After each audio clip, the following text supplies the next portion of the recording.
আমাদেরকে যে পর্যায়ে নিয়ে এসছে, আমরা একাকার হয়ে গেছি। এখন আমরা ওই সীমাতে চলে গেছি। কাজে সেই সীমাতে আমাদেরকে সেই তরুণরা, তখন এটা আন্তর্জাতিক হবে, আন্তর্জাতিক তরুণরা দেখতে আসবে বাংলাদেশের তরুণরা কি করছে, বাংলাদেশের তরুণরা কি করছে, বুদ্ধি নিতে আসবে, শিখতে আসবে, উৎসাহ নিতে আসবে, জয়েন্ট ভেঞ্চার করতে আসবে। আজকে যে ঘরে বসে করছে সেটা দেখে দেখা যাবে যে আন্তর্জাতিক ব্যবসাতে পরিণত হয়েছে। এটার কোনো তফাৎ নেই, ঘরে বসে কাজ আন্তর্জাতিক কাজ করে তফাৎ নেই, শুধু আকারে বড়, বুদ্ধি, ছোট্ট বুদ্ধি। একবার যদি বুদ্ধিটা খেটে যায় তাহলে এটা সারা দুনিয়ার জন্য খেটে গেল। উবার ধরেন একটা বুদ্ধি, এটার জন্য দুনিয়া লাগে না তো, একজন হলে হয়ে যায়। কিন্তু যেই একজনে কাজ করেছে এটা সারা দুনিয়াতে কাজে লেগে গেছে, বিরাট কোম্পানি হয়ে গেছে। কাজে এই যে কাজটা করছে সে ছোট্ট একটা জায়গায়, আপনি তার ছোট ছোট জায়গা বন্টন করে দেন, সে শুধু দেখাবে, বোঝাবে কি, কত বিনিয়োগকারী আসবে তার কাছে, বস চলে আমরা সঙ্গে ব্যবসা করি। এই তো মেলার উদ্দেশ্য, যোগাযোগটা করে দেওয়া, খাপে খাপে মিলিয়ে দেওয়া। তা আমরা সেরকম ভাবে তরুণ তরুণীদের করতে পারি, বয়স্কদের করতে পারি। যারা আমরা বলি রিটায়ার্ড, একটা শব্দ বলি, আমরা যদি রিটায়ার্ড বলে কোনো শব্দ নাই, পুরো শব্দটাকে আমরা রিটায়ারমেন্টে পাঠিয়ে দিলে ভালো হয়।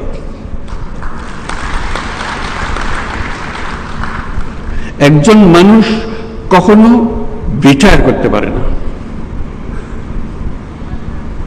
সে মৃত্যু পর্যন্ত সচল সজাগ কর্মঠ, তার আগে সে থামে না। কিন্তু আমরা একটা বয়স নির্ধারণ করেছি, এত বছর হলে তুমি রিটায়ার, তারপর আমাদের কাজের দিন আমার তো রিটায়ার হয়ে গেছে। জোর করে মানুষ একটাকে অচল করে দিল, বেকল করে দিল, শব্দ একটা আবিষ্কার করে। এই শব্দটাকে ডিকশনারি থেকে বের করে দিতে হবে। আপনি বলেন 70 বছর, 80 বছর, 90 বছর, কি অসুবিধা আছে? যতক্ষণ পর্যন্ত আমি চিন্তা করতে পারি, কাজ করতে পারি, বুদ্ধি দিতে পারি, আমি তো সচল, আমি মানুষ। কাজেই তরুণরা যেরকম কাজ করবে, বয়স্করাও কাজ করবে। তাদের জন্য একটা আলাদা এলাকা, বয়স্কদের জন্য, যেটা 60 ঊর্ধ্ব 70 ঊর্ধ্বরা কি কি কাজ করছে, কি কি জিনিস করে ফেলছে, তারা করছে। কাজেই ওই যে বললাম, উপজেলায় উপজেলায় হবে, প্রতিযোগিতা হবে এবং তাদের চিহ্নিত করা হবে, যারা আসছে তাদের তালিকা হবে, তাদের জীবনী ছাপা হবে, তারা কি করছে। তারপর তাদের দেখতে আসবে সবাই, দলে দলে আসবে, সারা দেশ জুড়ে আসবে, বিদেশ থেকে আসবে, কে কি করছে। আপনাদের বহু ঘটনা জানা আছে, আমার বলার দরকার নেই। কাজে ওইটাই হবে মেলা, যেটা বাংলাদেশের মানুষকে সব, এই যে বাচ্চা স্কুলে যাচ্ছে সে বলে যে ওটা দেখে এসে, মা আমি ওটা পারবো, আমি যেতে ভালো পারবো। সে ক্লাস 7-এর ছাত্রী, সে ক্লাস 7-এর ছাত্র, তার মাথায় বুদ্ধি এসছে, করুক না, অসুবিধা কি? বুদ্ধির জন্য তো বয়সের দরকার নেই, বুদ্ধি আলাদা এক জিনিস। সে 100 বছর বয়সী মানুষের কাছ থেকে আসতে পারে, 5 বছরের বাচ্চা থেকে আসতে পারে, আসুক না।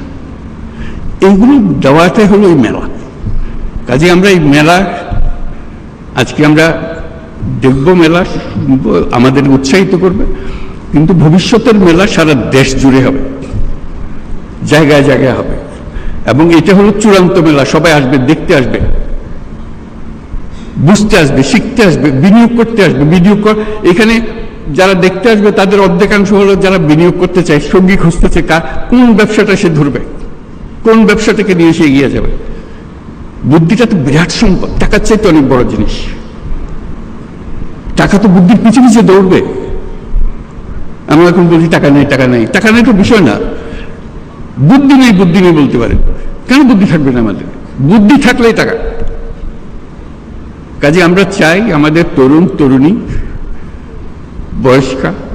বয়স্কা যত আছে সবাই তার এই যে স্বতঃস্ফূর্ত উদ্যোক্তা হবার শক্তি, সেটাকে এগিয়ে এই অনুষ্ঠানের মাধ্যমে, মেলার মাধ্যমে আমরা এগিয়ে নিতে পারি।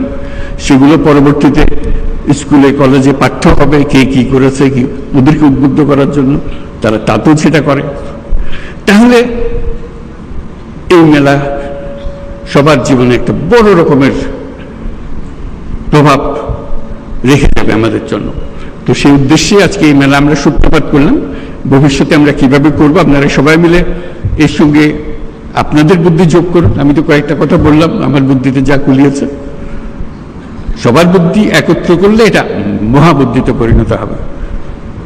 আমাদের দেশ, আমাদের মানুষই তো দেশ, দেশ বলে তার কিছু নাই। আমাদের মানুষ তার নিজের দেশ নিজে সৃষ্টি করবে, উৎসব করে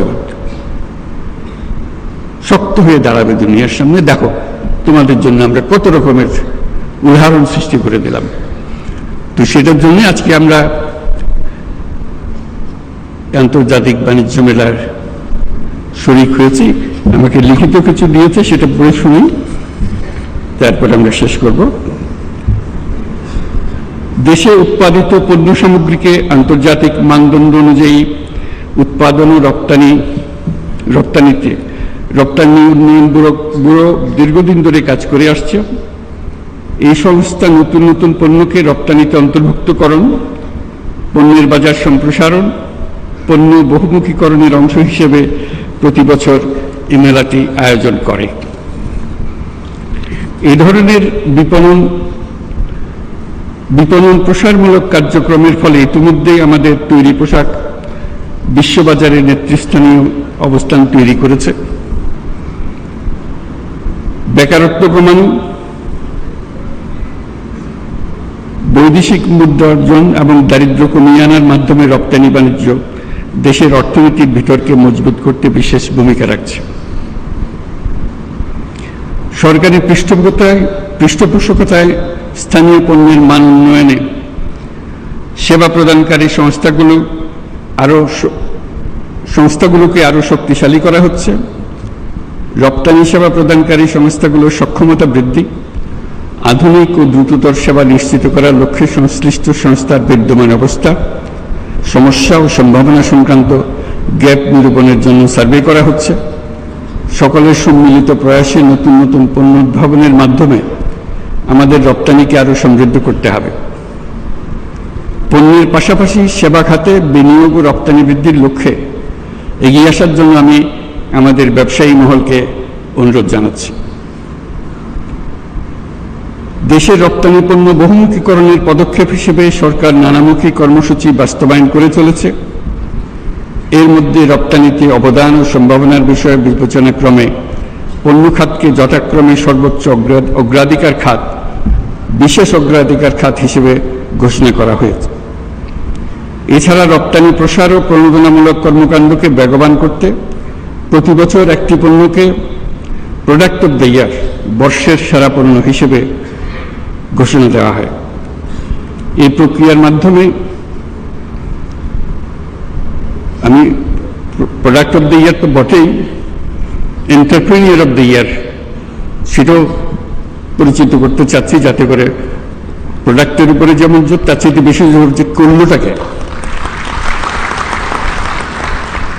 এই প্রক্রিয়ার মাধ্যমে জনগণকে ঘোষিত পণ্যের উৎপাদন ও বিপণনে উৎসাহিতকরণে প্রয়োজনীয় পদক্ষেপ নেওয়া হয়। এবার ফার্নিচার পণ্যকে 2005 সালের বর্ষসেরা পণ্য হিসেবে ঘোষণা করা হয়েছে। বাংলাদেশে উৎপাদিত প্রক্রিয়াকৃত পণ্য সেবা সামগ্রীকে বহির্বিশ্বে রপ্তানির পথ সুগম করার লক্ষ্যে আয়োজিত 29তম ঢাকা আন্তর্জাতিক বাণিজ্য মেলার সাথে সম্পৃক্ত বাণিজ্য মন্ত্রণালয় এবং রপ্তানি উন্নয়ন ব্যুরো সহ সকল মন্ত্রণালয় ও সংস্থাকে আমি আন্তরিক ধন্যবাদ জানাচ্ছি। এই সঙ্গে আমি ঢাকা আন্তর্জাতিক বাণিজ্য মেলা 2025-এর শুভ উদ্বোধন ঘোষণা করছি।